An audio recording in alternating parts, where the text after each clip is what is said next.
பள்ளிப்பறைகளும் படிக்கணும் என்றுதான் பள்ளிக்கூடங்களும் உண்டாச்சு. தாழ்த்தப்பட்டோட்டு முதலிடம் என்றாச்சு. இந்த பயன் கொண்டு முன்னேறி பலன் கொண்ட பேர்களை விரல் கொண்டு எண்ணணும் வேலப்பா. இந்த வேதனை ஏன் என்று கேளப்பா. பள்ளுப்பறை என்று சொல்லக்கூடாதென்று சட்டங்கள் போட்டாங்க ஏட்டிலே.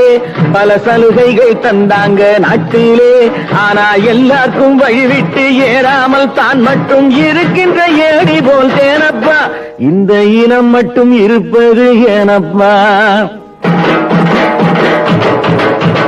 அரசியல் சாசனம் ஆக்கி அளித்தனம் அம்பேத்கர் ஜாதியில் அரிசனம்.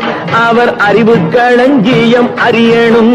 அறியாரும் புரியாரும் சிறியாரும் பெரியாரும் கரடியா கத்தியும் என்னப்பா. அதை கருத்தில கொள்ளாட்டி வீணப்பா.